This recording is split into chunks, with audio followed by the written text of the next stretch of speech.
Okay,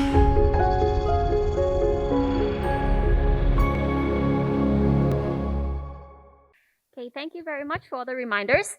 All right, hello everyone. How's everybody doing today? Great, good to see everybody. Welcome and thank you for joining us, Book Depository, as we partake in the Hong Kong Book Fair 2021. Today we're hosting a very special seminar from the Hong Kong Convention and Exhibition Center with acclaimed author Heather Morris, and of course, all of those also outside of Hong Kong, joining us online on Book Depository's Facebook and Instagram channels. 大家好，再一次歡迎大家嚟到香港會議展覽中心嘅書展現場，參加由 Book Depository 贊助嘅閱讀講座活動。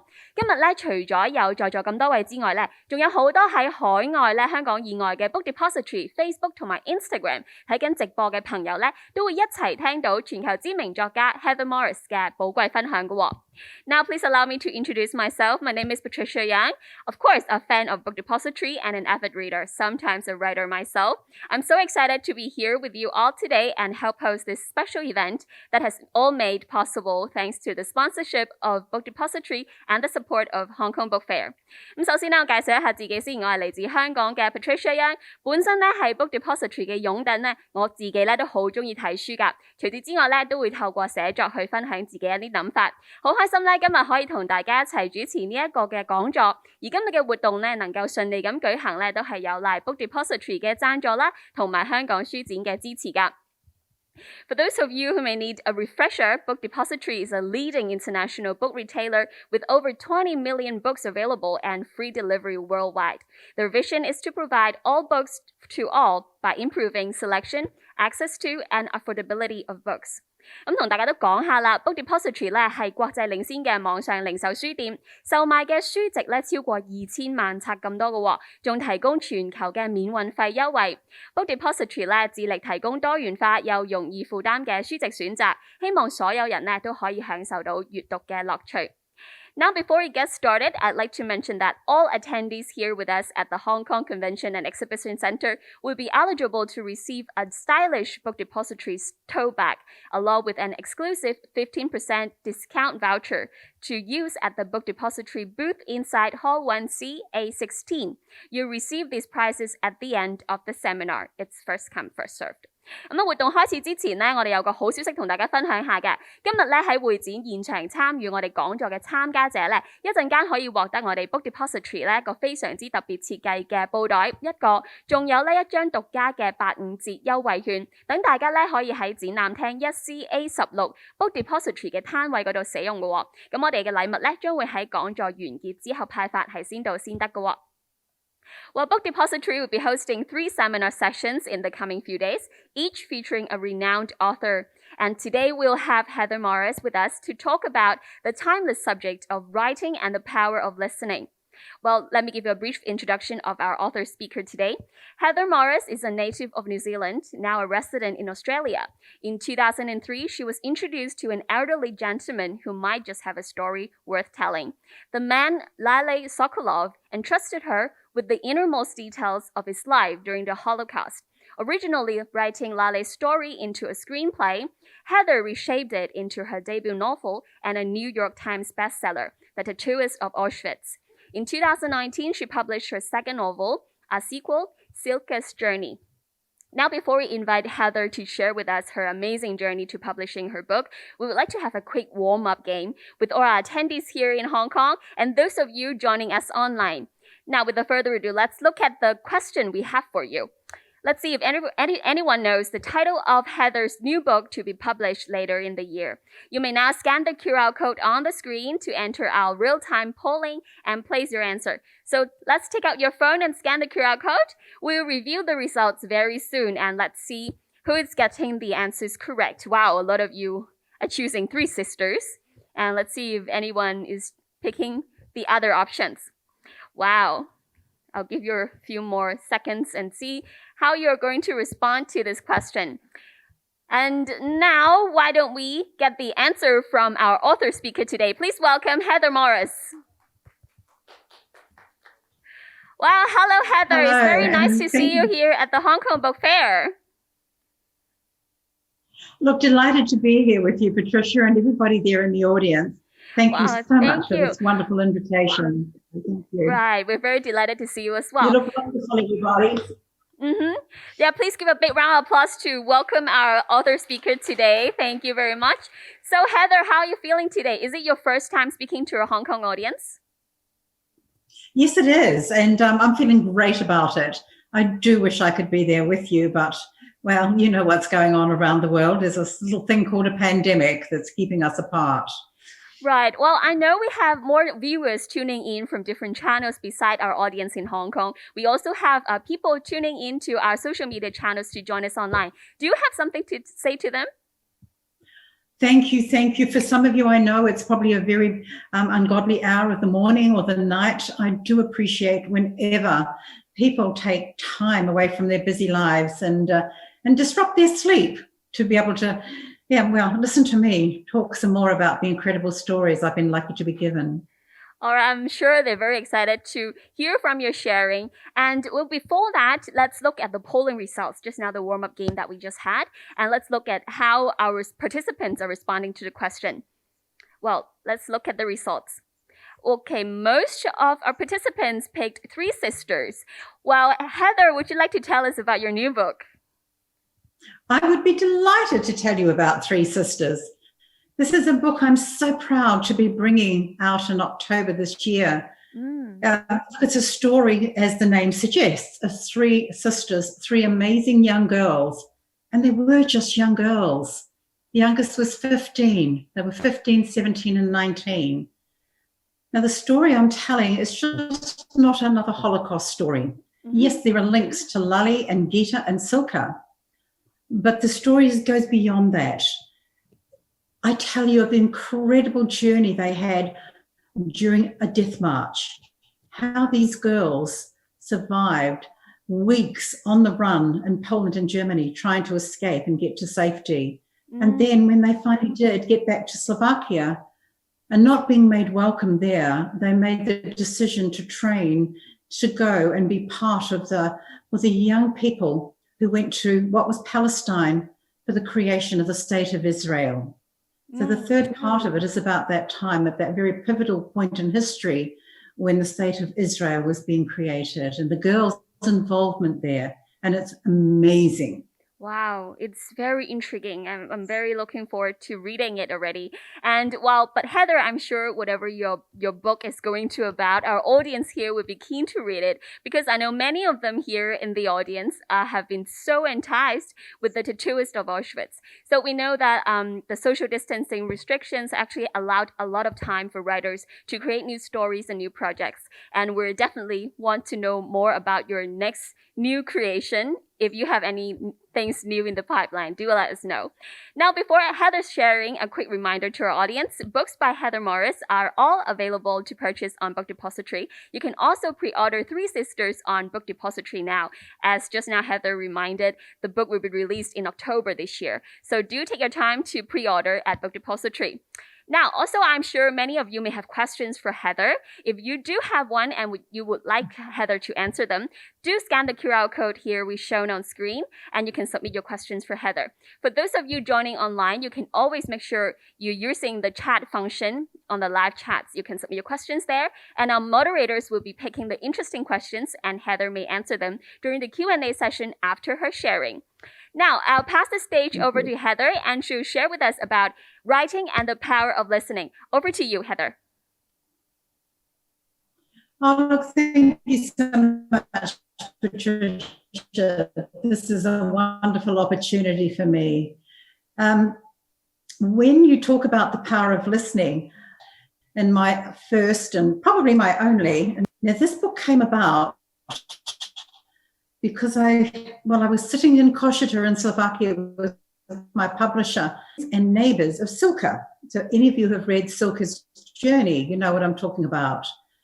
Now, it was when I was researching that story. Now, I'm sitting in these little apartments with elderly men and women. They speak no English. I spoke no Slovakian. But I had a couple of translators there, and I had my publisher from London with me. And she said to me later on that night, she couldn't believe how engaged I was with these people who didn't understand me. What was it that enabled them to open up and talk so freely to me through the translators? And to me, it was a no-brainer. I just said, well, I listened to them. And when you listen to somebody, 9 times out of 10, they will respond. And she said, you've got to write a book about that. Because as she pointed out, the only way I got to tell Lali's story was because I listened to him. Here I am now, once again, listening to people who knew Silka. So Stories of Hope came about, A, because of that time in Koshita, but also I have been overwhelmed by the incredible emails I have received from people around the world. Ever since Lali's story came out, every day, and even this morning, it's nearly 4 years, 3.5 years after it came out, people are still writing to me and telling me how much the story connected with them. But they go beyond that. They often tell me something really personal, some tragedy or trauma that they have endured or are enduring. And from having read Lali's story, they feel a sense of being able to go on. They take inspiration from his survival. And to get these powerful, powerful emails of people prepared to share their parts of their life with them. Well, I figured, well, maybe it's time for me to share a little bit about me. It's not a memoir, folks. It's not a true memoir. You do learn a little bit about me, but not everything. I'm not going to do that to you. But in writing about the power of listening, I'm able to go back to my childhood, and I do. And I tell you about the person in my life as a child, the only adult in my life, who listened to me and who spoke to me, thereby enabling me to listen in turn. He was my great-grandfather. And I lived, 2 paddocks away from him, and every day I visited him. And he would sit with me and tell me stories of his life. This was a man in his 80s, just like Lali was. Lali was 87 when I met him. And so from that very early childhood, my great-grandfather taught me how to listen. Not just to people, by the way, but to the world around me. Listen to the animals. I was on a farm in rural New Zealand. And, identify what's going on with that noise you're hearing from the dogs barking. Are they rounding up the cows? Are they having a fight? Whose dog is it? Ours? The neighbours? So when you shut up, because that's the first thing you've got to do to listen, you shut up and listen. You hear the world around you. Right now I'm hearing the cars outside. I'm sorry about that. I hope you're not. But from that, I then went to work in an environment in a hospital in Melbourne in the social work department. Now, people don't come to the social work department in a major hospital because they're having a good day. There's something going on in their lives. Once again, tragedy, trauma. Now, the only way I could ever help them was, of course, to listen. And that was the career I chose and have done for a couple of decades or more. Now, my children argue that I never really listened to them, but, we won't go there. They maintained I wasn't qualified to write this book about listening. But I think I did. And here's the thing about the stories that I've written in that book. I tell you about my life a little bit as a child. I tell you about my life as a parent, just a little bit, and my life as a grandparent.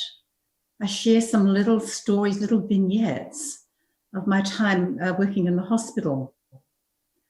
And of course, my time with Lali. Now I do this because, when I'm talking to people in person, and I wish I was there with you right now, the one question that comes to me, generally fairly early on when I'm talking, people will put their hand up and say, excuse me, we've read the book. We don't need you to tell us what's in the book. We know. Tell us about Lali, the man that you knew. Tell us about those 3 years that you were in his life, to win his trust and tell these stories. So that is what I now do in Stories of Hope. I get to tell you about the fun times, the great times I had with this amazing man, going to the movies with him, going out to visit his friends and have him introduce me as his girlfriend. He did that. he and my husband used to have a little banter. He would say to her, my husband, she may be your wife, but she's my girlfriend. Generally at that point, my husband would respond, you want her, you can have her. But these are now some of the stories I get to share in Stories of Hope. Now, I'm talking about Stories of Hope because it really was the latest book that came out, which is about 9 months or so ago, and the reasons behind it. But sharing those stories, not only about Lali, but also about my time in researching Silka, that it just gives you a little bit of background into the stories I tell. When you write the kind of stories that I do, which are not fiction in the sense that I have created them, there is always a story behind the story. And you can read the books and find out about Lali and Silka and even the three sisters. But when I get the chance, like I am right now, to tell you about the stories behind the stories, well, I think that makes the stories all the richer for you, because you now get to know more about the people. Because, you know, when I'm writing about Lali and Gita and Silka, I'm writing about them 70 years ago. They were quite different people then as mature adults. Of course they were. Why shouldn't they be? You know, with Silka, writing her story, well, I had to write it because Lali made me promise I would. To him, she was the bravest person he ever knew. He and I would not be together, he told me repeatedly, if it wasn't for Silka. She had saved his life. But of course, to tell her story was not the same. I didn't have access to her. She actually died in 2004, so I was never going to be able to speak to her. But I did get her story from Lali. And I got that because Lali's wife, Gita, she stayed friends with Silka after Silka was released from Siberia, from the Gulag. She visited her in Slovakia. They corresponded. So, of course, Lali was able to tell me of these decades of his relationship still with Silka. But, of course, that wasn't the only thing I had to do. To find out exactly what went on in that Gulag in Siberia, 140 kilometers inside the Arctic Circle, you know, one of the coldest places on Earth, well, I got a professional researcher to help me there. Yeah, I know. I was chicken. I wasn't going to go there myself. But hey, here's the thing. I had this amazing researcher in Moscow. And a good thing, a lot of the documents from the gulags are now in archives in Moscow. And so she was able to get access to them. You know, when she did write to me one day and said, oh, she had learnt that there are a lot of documents still up in Vorkuta. So I wrote back and I said to her, well, could you go up there and have a look at them? Now, even she wrote back to me and saying, please don't ask me to do that. It's a 4-day train trip from Moscow just to get there. There's no planes, there's no roads. And she didn't want to do it. So I excused her, but she got me enough amazing information. But of course, the real story of who Silka became, I wasn't going to get that from a researcher.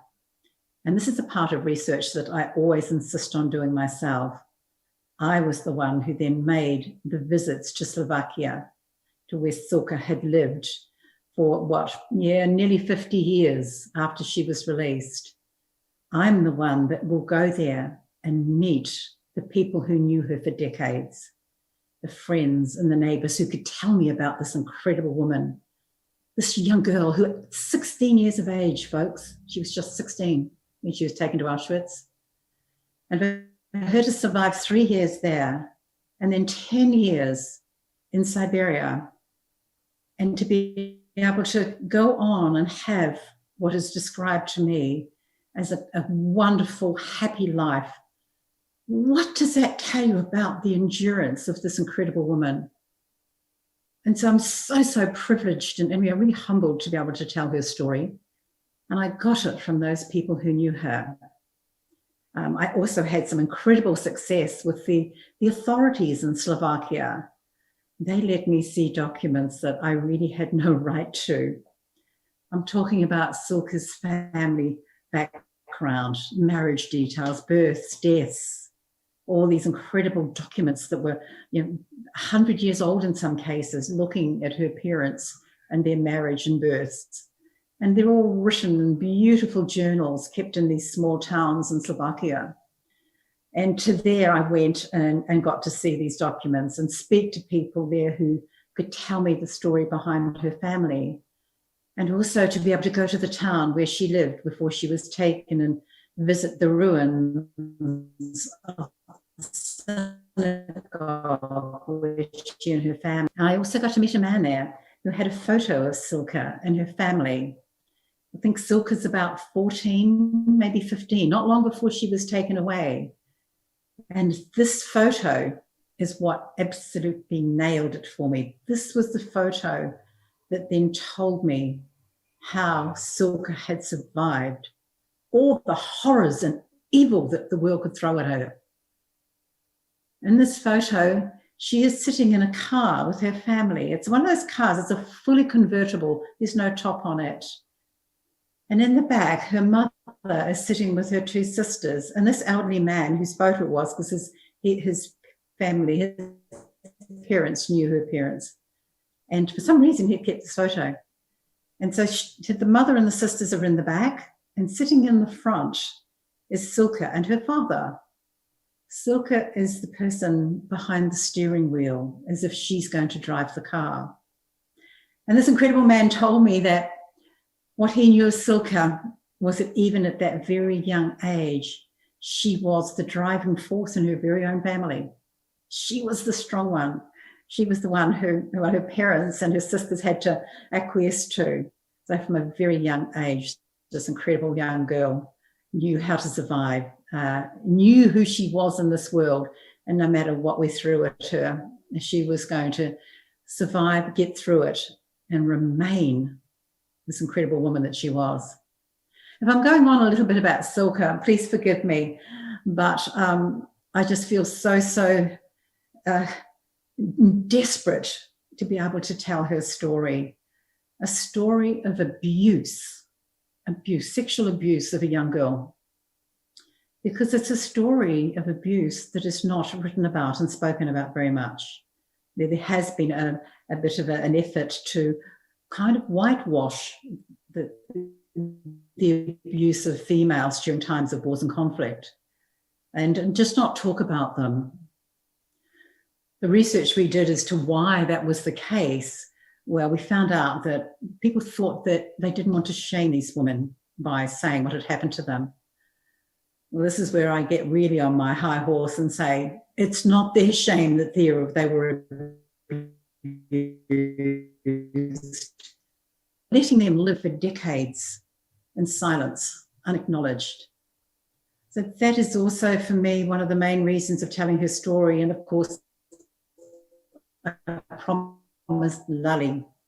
I was never going to break a promise to Lully for anything, because this is why his story exists too, folks. You know, I wrote it, well, he died in 2006, and I had the story written then as a screenplay and not getting anywhere with it. And the last thing I said to him 2 hours before he died, as I kissed him goodbye, knowing that he would not get to see the sun come up the next day, and he lived by that motto. You see the sun come up, if you woke up, it's a good day. So I knew that wasn't happening to him, and the last thing I said to him, and this was on the 31st of October 2006, I will never, ever stop trying to tell your story. I just had to find a way to do it and to be able to get it out there and to, well, you know, lose those blinkers I had of it being a screenplay. And it was only a visit to my brother and sister-in-law in San Diego in California that I was complaining about, you know, Hollywood. It's 100 miles up the road from where I was sitting. And they didn't know a good story if it sort of hit them over the head. And my sister-in-law kind of looked at me and went, oh, for goodness sake, write the thing as a book and get on with it. So I kind of took that smack around the head for me to get the message and then decide to write it as a book. Now, as you can see, I am what we would say down here in Australia and New Zealand, I am no spring chicken. I have a few years on me. And when you're getting older and you've got a great story and you go, hang on a minute, I haven't got time to be able to try and convince publishers through writing letters to them that I have this wonderful story. So here's a little secret for any of you other people out there wanting to write a story and wanting to get published. I never wrote to any publishers. I did something which is now being taught in creative schools and creative literature stories and classes. I had to have some belief in myself and the story I had. And thankfully to one of my sons, I don't know if you've heard of Kickstarter, but if you haven't heard of Kickstarter, look, it's run by Amazon. There's a connection here, folks. But it's crowdfunding. It's a method of crowdfunding. So you go online and you make a little video and you say to the world, I have this incredible story. I want to tell the world about this story. And that's what I did. A 3-minute video. And I put it out on Amazon's Kickstarter. 3 minutes. Publishers came to me and I was able to choose the incredible publishers that I got. So here's a way of just going through the back door to find a publisher. To let the world know if you've got a story you want to tell, because you never know who's out there and who's listening. There's that word again. Who's listening, reading, finding out what you've got. Now, I'm going to presume that Patricia, you'd like me to just keep talking for this period of time. And trust me, I can do that. And I can share with you some of the incredible stories of Lali and Gita that I have. Not Gita so much. I never met Gita. The only reason we got this story, folks, the only reason that you get to read about the Tattooist of Auschwitz is because Gita died. She died before Lali. Their story had been kept not just between them. All the Jewish community here in Australia knew about them, knew about Lali, knew who he was, knew that he was a about that, because that's what Gita wanted. Do not speak about it to her. Their time in Auschwitz-Birkenau was very deep and only shared between her and Lali. How did you choose me? Now, there's a damn good question. I hope one of you don't want to ask it to me, because I'm going to tell you the answer now. And here's another lesson, funny little lesson. I don't really hand out life lessons. I'm not qualified. However, I had a friend I hadn't seen for many months. And I finally agreed to go and catch up with her and have a coffee one Sunday afternoon. And while having that coffee, she just casually said to me, oh, by the way, I have a friend whose mother has just died. His father has asked him to find somebody he can tell a story to. That person can't be Jewish. You're not Jewish. Do you want to meet him? I asked her, well, what's his story? And she said she didn't know. So for the second time in a few hours, I said yes to meeting a complete stranger. And that stranger was Lali Sokolov. And I met him a week later.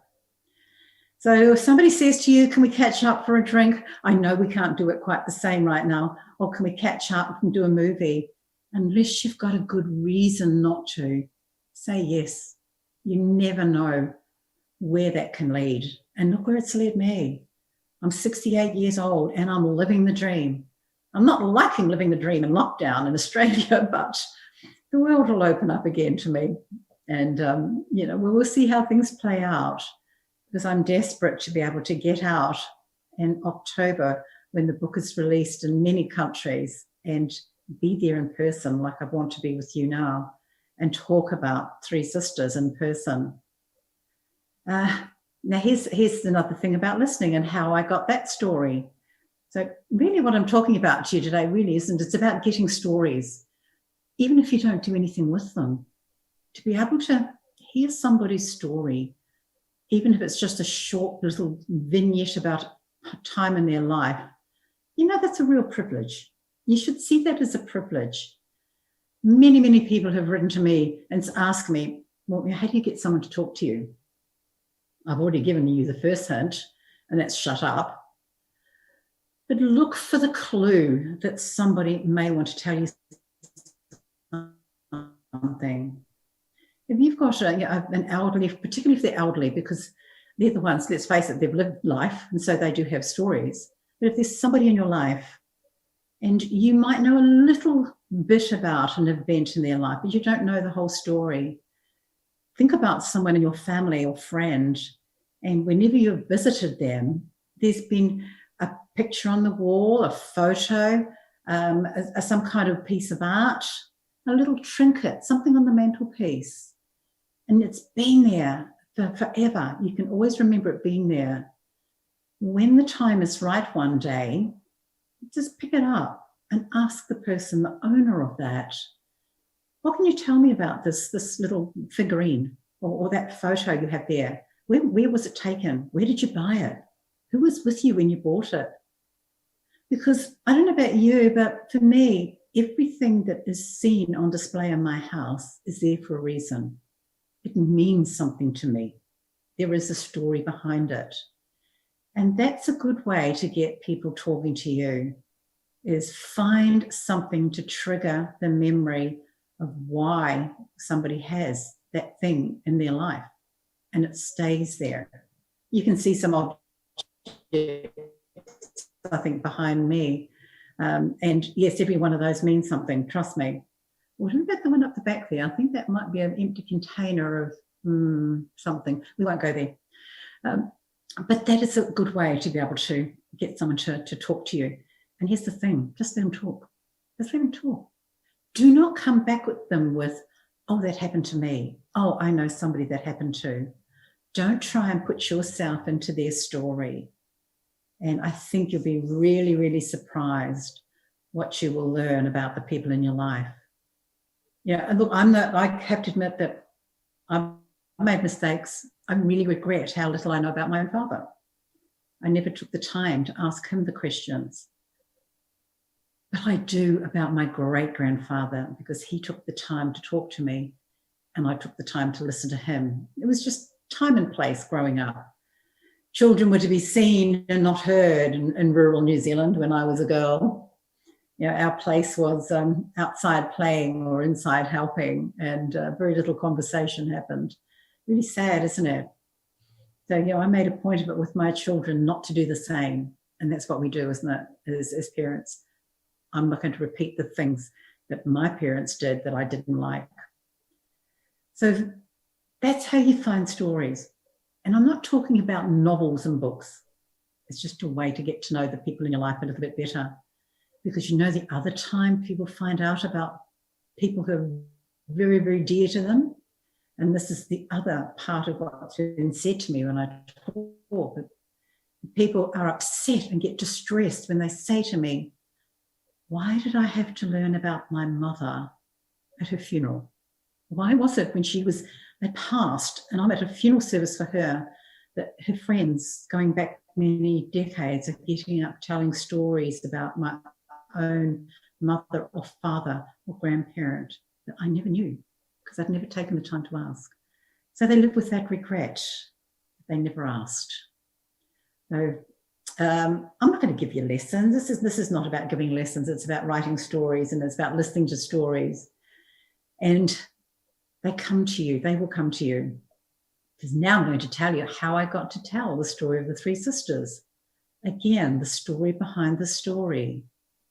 I was actually in South Africa. I was in a little place out of Cape Town, and I got an email. I read it in the early hours of one morning, and it was from a man who lives in Canada, in Toronto. And this man wrote to me and he said, I picked up a copy of your book, The Tattooist of Auschwitz, at Toronto Airport on my way to visit my mother in Tel Aviv in Israel. Now, Canada has the same cover as Australia, and it's probably a different cover to what you've seen. Because, hey guys, this book is in 55 countries and they all have different covers. The Australian cover, which was the first one published, only Canada and Brazil took the Australian cover. And it's got two arms on a black background, and they've got the tattooed numbers of Lali and Gita. This is the only reason I can tell you the three sisters story. Because that man had that cover from Canada, and he left it on his mother's coffee table the next day because he was still reading it. And his mother saw the cover, looked at it and said to him, her son, "That must be about Lali and Gita." She could say that because she looked at the number of the girl on the cover, and then she looked at the number on her own arm. It was 3 away. And she knew that her eldest sister, Sippy, her number was 2 away from Gita's. These girls, Gita, Libby, Magda, Sippy, they grew up in the same town in Slovakia. 2 of them were on the same train as Gita going to Auschwitz. They were in the same block as Gita. Gita had visited them in Israel after the war. And so when I read this, and I got the kind of goosebumps that I'm actually getting now, just remembering. 4 hours we were emailing, and then a little bit later, he said that his mother wanted to speak to me, and could I phone her in Israel? I think I'd moved on to Johannesburg by this stage, or Cape Town. And so I rang and I spoke to this incredible, she was 93-year-old lady. She's at 95 now. And just that phone call did it to me. I knew I had to meet her. And she said she wanted to meet me. So I contacted my publishers in London, immediately and said, read these emails. I need to follow this story up. I get many, many emails and many, many stories come to me and my publishers, all of them worthy of telling. But just something about this one, and talking to Libby just had me saying, I have to go. Now, I had thought that I would leave South Africa the next day and go back to Melbourne and then arrange to go to Israel. But my publisher in London rang me and said, I agree. You need to go to Tel Aviv and meet this woman. And I said, right, I'll arrange that. And she said, you're going tomorrow. You're going straight from Johannesburg to Tel Aviv. I remember saying to her, but Kate, I can't go. When she said, why? I said, because I've run out of clean underwear. I worked it out to just have enough to be able to get home. Well, she considered that wasn't a very good excuse for not going, and told me to either go shopping or learn how to wash. But guess what, guys? 24 hours later, I arrived in Tel Aviv and I knocked on the door of Livy. And she just opened her arms to me. And that was the beginning of my time with her and the families in Israel. I spent time there with them. I got back again, and I was even able to get back to Israel in January last year, weeks before the world shut down. I spent another week there with them. I can tell you that Livy, she's now 95. Well, there's some talk that she, in fact, might be 96. I had a researcher in Slovakia go and have a look at her and her sister's birth records. And once again, now being able to see all these lovely records through my friends in Slovakia. And it looks like Livy might be a year older than she thought she was, because the birth date that she had and that she gave me and that she thought, well, when we looked in the actual entry, she was a year out. But that's okay. She's still with us, and that's all that matters. And so is her older sister, Magda. Magda's 97, nearly 98. The older sister, Sippy, she died about 60 years ago. So there's only 2 sisters remaining. Those girls each had 2 children. I call them the girls' kids of these sisters. And them, their adult grandchildren, they have all been part of sharing the story of the three sisters. The memories of Livy and Magda are amazing. They're wonderful. Now, Sibby, I got to learn about her because she made testimonies, videos for the Shoah Foundation, which is a foundation that Steven Spielberg set up to record Holocaust survivors. And so I've seen 2 videos of Sibby telling of her time and telling her story. And of course, Sibi, her two sons, Kari and Yossi, they have shared with me their mother's story, because this is where these sisters are really quite different to a lot of other Holocaust survivors that I've met. They told their children about their time in the Holocaust. So many Holocaust survivors do not and have not, and no longer will, because they're no longer with us, share their story. You can kind of understand why. I mean, could there be a more horrific period to live through? But these three sisters did. So their children, who I say are now my age, they have known the story of their parents all their lives, of course told to them age appropriate as they were growing up.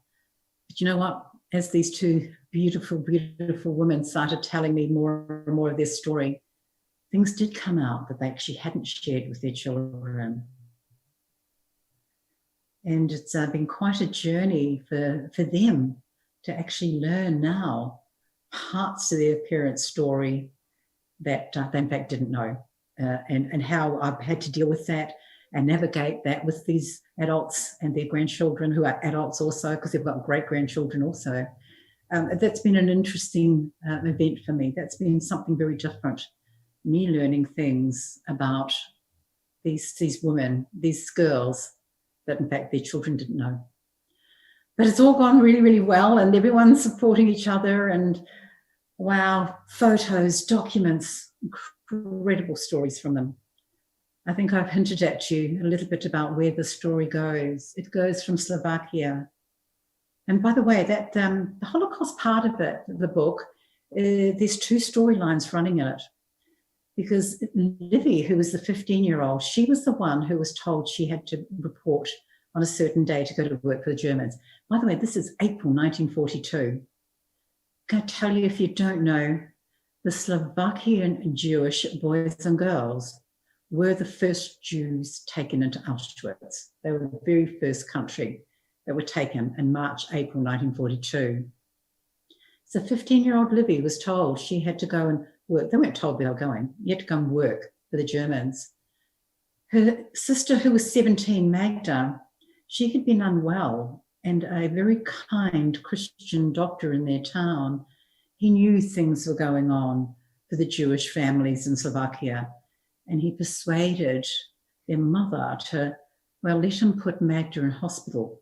She really didn't warrant it, but he thought if she's in hospital, then she can't be taken. So Magda was in hospital. Now, Sibi was 19, the eldest. She wasn't at home then, but she came home the day before Livy had to go. And she said, she's not going on her own. This is my baby sister. I'm not letting her go on her own anywhere. I'm going with her. So even though her name wasn't on the list, these two, 19 and 15-year-old, went together. So their story during the Holocaust of Auschwitz-Birkenau for the first 2.5 years is just about the two of them. But running in tandem with their story is Magda's, because Magda is still back in Slovakia with her mother and grandfather, hiding, trying to stay away from the roundups which are taking place all the time. And so she has this dual narrative as running of her survival and her living in Slovakia. But of course it had to end. And Magda eventually is caught and she finds herself in Auschwitz. There was at any point in time over 100,000 people in Auschwitz-Birkenau. And these sisters found each other. They found each other within days of Magda arriving. And so for the last part of the time in Auschwitz-Birkenau, the three of them are now together, trying to survive, not knowing when this nightmare was going to end. Well, they did find out when it was going to end. Well, their time in Auschwitz was going to end. It was the 18th of January, 1945. So, you know, that's what, over 2.75 years. Can you imagine surviving in that kind of environment as a young girl for nearly 3 years? Not many did. Definitely not 3 sisters. So when on the 18th of January, they, along with the thousands of remaining girls, were marched out of Auschwitz on what was called a death march. January in Poland, It's pretty cold. It's, these 6 feet of snow. It's bitter. And they were all marched out by the Germans, and in the hope that they would get them to possibly another concentration camps and get them away from Poland because the Russians were advancing. So their journey of surviving that death march is just incredible. It should be a book in itself, but it's not. I'm including it in this one. I'm going to tell you a little bit about that death march, which has just come to light since the book was written. By the way, it went to the publishers last Friday, but just after I'd finished it all, something happened that is adding to the story. So these sisters, they survived many weeks, been going from different concentration camps until they got to the point where they decided enough is enough. And they said to the Germans that were with them, shoot us in the back if you have to, but we will not spend another day with you. And so they ran. The next several weeks of their hiding out in the small villages and towns and countryside of Germany, just trying to get to the Allies, is just phenomenal stories. And you're going to read all about them. And as I said, they finally did get to the Allies. They were in a displaced persons camp until they were repatriated back to Czechoslovakia and once again rejected. As I said, they then decided to go to Israel. They wanted, let's go somewhere at least where we could feel safe. Kind of ironic, isn't it, that it was only a few weeks ago that Magda and Livy were having to be taken into shelters and hide while missiles were being raining down on them in the latest conflict that existed between Israel and the neighbouring Hamas. They were, by the way, the girls wouldn't leave their home. They were pretty stubborn about it, and dear old Magda, she lives on the second floor in an apartment building, and she told her daughters and her grandchildren, I'm not leaving my home. Nobody chases me out of my home. So she agreed to, when the air raid sirens went off, which was all day and night, that she would just go into the hallway of her apartment block where there were no windows. God bless her. But their story of being in Israel at that point in time, as I say, when it was being created, it has an incredible historical connection to it, to the very first president of Israel, because both Magda and Livia worked for him. President Weizmann, the first president. And they worked in his home. Livy worked for them for the longest. Magda got a job there, and then she married and got pregnant. So she just gave the job to Livy. And there was Livy working with the most powerful man in Israel. Now this man, the president, to him, he would tell her all the time, Livy, we are creating this country not for me, but for you. You are the worthy one.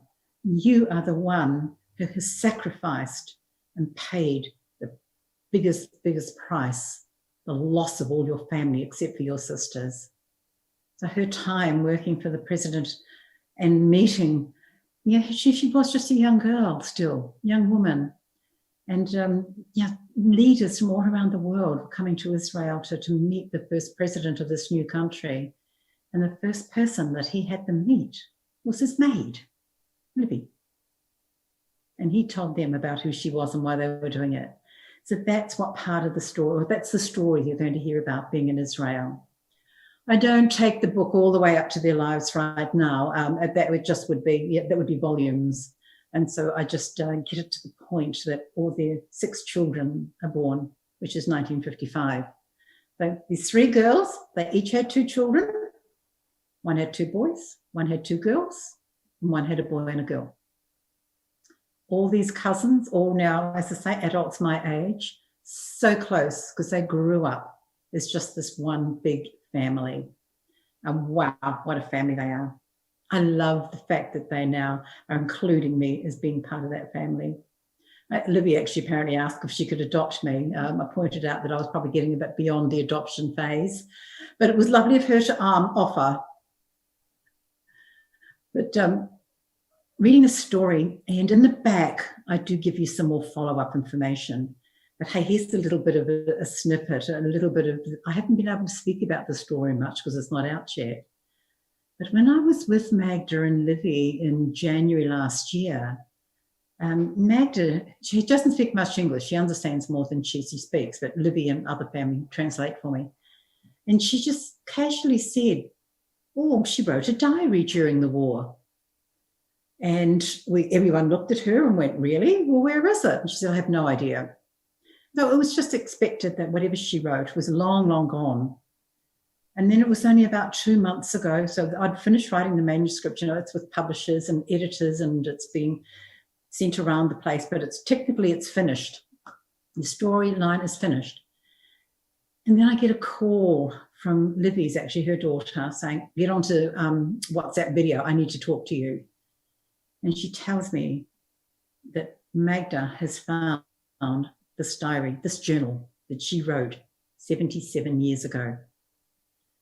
When she was in one of the concentration camps on the death march, she went into one of the administration buildings. We don't know why, she can't remember, but she stole a notebook and some pens.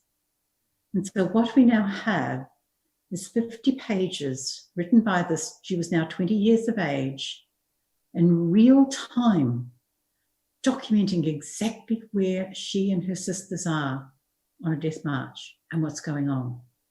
When they fled the Germans, trying to hide out in little villages, coming across the Russians, being threatened by the Russians, the locals. She has written down each day the name of the village she's in, who's there, Germans or Russians, what they're doing there, and what's going on with them. This is an incredibly historic document which has now come to light. Now, the family got it and they had it, and I'm saying, what does it say? What does it say? And of course, Livy's daughter says to me, how do we know? It's all written in Slovakian, and none of us speak Slovakian because all these kids were born in Israel. None of them ever learnt Slovakian. So I have been able to subsequently get it translated, and we now have this document translated. And I share just one. We were able to go into the book and put in just one page from the diary and with the translation, and you'll now see that in there. It's a very, very, very powerful one-day journal entry. It's Magda writing about the day in this village. The Russians came through and told them that the war was over. And what Magda then writes on hearing that the war is over will chill you to the bone. These are the words written by a girl, a young woman, still under threat from the raids were still going on overhead. The Germans and the Russians were still fighting around them. They had no idea where they were. They didn't know where they were. They just would find out the name of the village when they got there. And she writes the most incredibly powerful words about what they're enduring. So this document is fantastic, and more of it will be revealed. Patricia, are you wanting to just see if you've got some questions there for me and see how we go with? Would you want me to keep talking a little bit more? All right. Thank you, Heather. First of all, please give a big round of applause to Heather for sharing so much with us. Well, not only the tips of being a good listener, how we can try to find out the stories behind the people around us and the whole incredible story of your friendship with you and Lale, and also about Three Sisters. I'm sure our audience can't wait to read your new book releasing in October. All right, so we have got a few questions from our participants, both online and also here in Hong Kong. So let's look at the questions we have for you. All right, the first question is, as a listener, did you ever consider writing other stories? Did you come across stories prior to Lale's? And why did you choose him instead of other stories? Oh, look, thank you for that question. I kind of did, yes, because working where I did, particularly in a hospital, I met some of the most courageous people that I could imagine.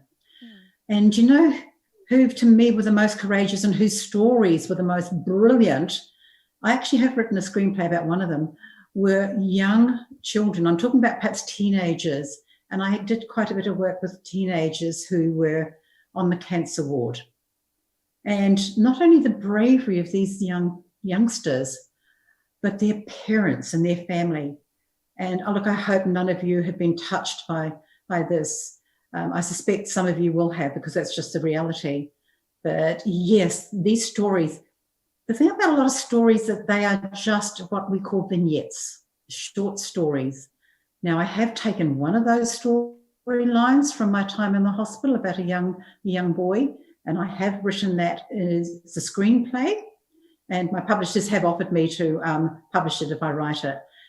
Yeah, my family have always said to me, even as a kid, I used to get into trouble because I struggled to think of myself actually as a writer, as an author. I'm happy to be called a storyteller, and that's probably what I've done all my life. Is I've been really happy telling stories. And perhaps I'm just lazy and I need to write more of them down. There are some fantastic stories out there. I do have access to many of them, and I will continue to tell them. Wow, and thanks to your wonderful writing and creating your the stories to retell the stories of others. And we definitely look forward to more creations of yours. All right, we have another question from our audience, which is, any lesson for life you've learned after listening to so many stories of endurance and survival? What is your own personal takeaway? There are several, but I think the one that resonates most with me, and look, I kind of live this way anyway, but it's been really reinforced. I'm just trying to see how it's going to translate to you. Don't sweat the little things. All too often, we can get caught up worrying about what I call little things in life. They may seem big things at the time. My glass is only half full of water. It's a little thing, okay? Fill the damn thing. And for me, it's about just trying to prioritize. What are you going to put your energy into really worrying about? And if you don't have to worry about it, don't. It's so energy sapping to worry. And just be inspired by the people around you. They don't have to be famous. They don't have to be celebrities. Trust me, the people in your lives are the ones that you are going to be inspired by the most. Well, yeah, I agree that. I agree with that. Definitely, we can always learn something from people around us and also from their stories. All right, one more question from our audience. It is, what is it like to be a writer? It's a very personal question. It is. I kind of answered that a minute ago when I said I struggle to think of myself as a writer. Look, it's an absolute honour. It's an absolute privilege to be given stories. And you'll notice that I kind of write other people's stories because in reality, I'm probably not that creative myself. I can hear somebody's story and then I can go off on a tangent and weave storylines around it and reimagine it. When I was first writing Lottie's story, I was told, well, you should write it as a memoir. That's what it should be. And so I actually went to memoir school for a day. There's all kinds of schools you can go to learn how to write. I didn't know how to write. I knew in one day, and it was a 5-day course, that I couldn't tell his story that way. And I'm told one of the reasons the Tattooist of Auschwitz has been so successful is because it's written very simply. It's not literature, folks. I don't know how to write the kind of literature that I, in fact, enjoy reading, which is funny, isn't it? But to me, if you tell a story simply and honestly, then you might find people want to hear about it and read it. And that's what I did. I just listened to Luddy when I was writing it. And, when I was writing it, he was on my shoulder and he was saying to me, that's not the way I said it. Tell it like this. So that's why I have a lot of conversation and dialogue in his story, because all my life with him was spent talking. So as a writer, keep it simple is my only advice. You won't win any literary awards for it, but what does it matter? You can tell great stories. Wow, thank you. That's a great tip. And for those of you who are joining us here or those joining us through the online channels, if you're an aspired writer, just be simple and start writing if you really want to share your feelings or you just want to start writing. All right, one last question for you, Heather. We would like to ask, what authors are you currently reading and what is an all-time favorite for you? Can you give some suggestions to our audience?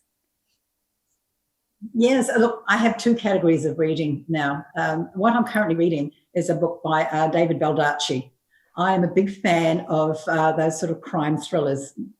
Lee Child, David Baldacci, Michael Connolly. I read them all. I love them because I can escape into those worlds, and particularly the ones like Lee Child and their stories through many, many books. But then I'm so privileged to be sent incredible books pre-release. Now I'm going to tell you about a book. It's I got given it before to read before it came out. I still think that its title is a bit weird, a bit strange, because it doesn't automatically draw you to it. But it's a book written by a man. He's 101 years of age and he lives in Florida in the US. And Benny has written this book. It's less than 200 pages long. It is the most incredible 180 pages you will ever read by this man. And it's called Parting Words, 9 Lessons for a Remarkable Life. Now, when you see that on a book, you kind of go, oh, it's one of those self-help books. It's going to tell me how to lead my life. No, no, no. This man is incredible. I would not want my life to be compared to his, because I would be found wanting. So that is kind of, it's like a memoir, but how he's written it is pretty phenomenal. By the way, he was the first, prosecutor of the Jewish people, not the Jewish people, the Nazis at Nuremberg. So that was one of the incredible parts of this man's life. So his name is Benjamin Frennick, but just try and remember these in Google, Parting Words. Just do that and you'll find this book, because it absolutely recommend it. I love Hilary Mantel, Wolf Hall. I love her stories because in her writing, she's won 2 Booker Prizes, so she knows what she's writing, and she does write literature. But in reading the way she writes, she gave me permission to write the way I do. And that was to taking a historical period of time, but writing in contemporary times. You don't have to use the language of the date. All right, thank you for the suggestions. Well, every one of you, if you're interested in the authors that Heather has suggested, I'm sure Book Depository has all the books available for you on the online. So do check them out. Just a warm reminder for everyone. So I'm sure our participants has more interesting and unique questions for Heather today, but sadly it's time to close our session today. And again, on behalf of myself, Book Depository, and the Hong Kong Book Fair, I'd like to thank our participating author, Heather Morris, again for joining us today, as well as all of our participants, both at the fair and online at home. Thank you once again, Heather, for joining us. Thank you, Patricia. Thank you. Thank you, everybody. Thank you. Now, once again, thank you to everyone who joined us today, and we really appreciate all those who engaged with us on our live chat and submitted questions. 咁喺度咧，再一次都好多謝大家參加今日嘅活動，特別係有份提問啦，同我哋一齊互動嘅觀眾。Now, before we leave, I'd like to encourage everyone to continue to support Book Depository, and don't forget to get your goodie bags at the exit before you leave.